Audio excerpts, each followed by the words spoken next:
Vinegar has evidently been used as a weight loss aid for nearly 200 years, but does it work?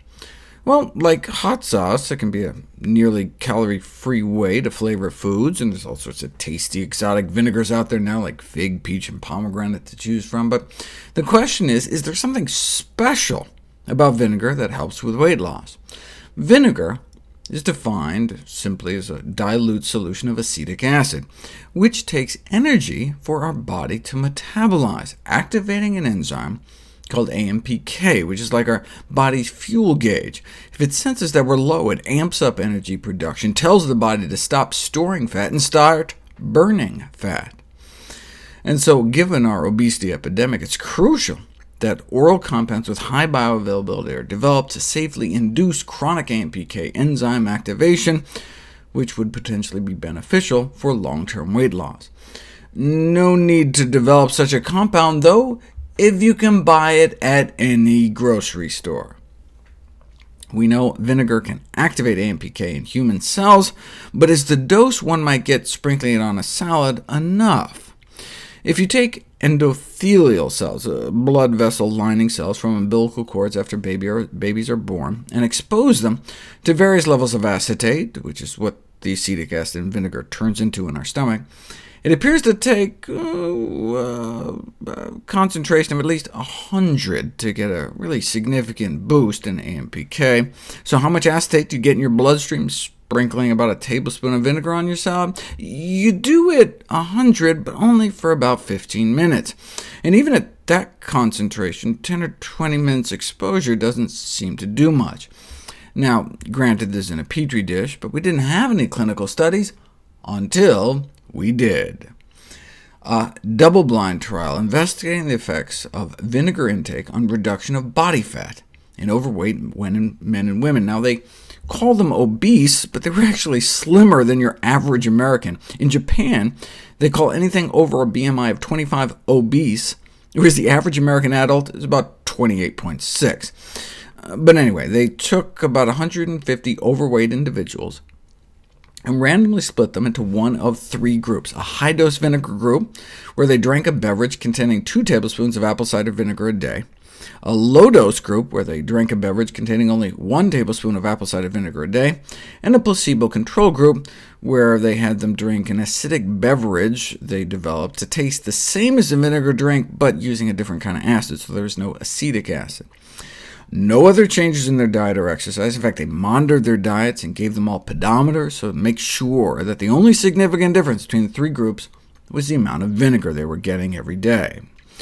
This is where they started out.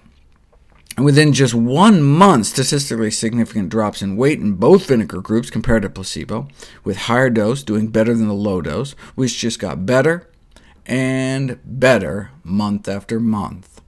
In fact, by month 3, the do-nothing placebo group actually gained weight, as overweight people tend to do, whereas the vinegar group significantly dropped their weight. Now, was the weight loss actually significant, or just kind of statistically significant? Well, that's for you to decide. This is in kilograms, so compared to placebo, the 2 tablespoons of vinegar a day group dropped 5 pounds by the end of 12 weeks. That may not sound like a lot, but they got that for just pennies a day without removing anything from their diet. And they got slimmer, up to nearly an inch off their waist, suggesting they were losing abdominal fat, but the researchers went the extra mile and put it to the test. They put the research subjects through abdominal CT scans to actually directly measure the amount of fat before and after in their bodies. They measured the amount of superficial fat, visceral fat, and total body fat. Superficial fat is the fat under your skin that makes for flabby arms and contributes to cellulite, but visceral fat is the killer. That's the fat, shown here in white, building up around your internal organs that bulges out the belly.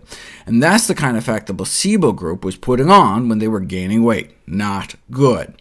But both the low-dose and high-dose vinegar groups were able to remove about a square inch of visceral fat off that CT scan slice. Now, like any weight loss strategy, it only works if you do it. A month after they stopped the vinegar, the weight crept back up, but that's just additional evidence that the vinegar was working. But how? A group of researchers in the UK suggested an explanation. Vinegar beverages are gross.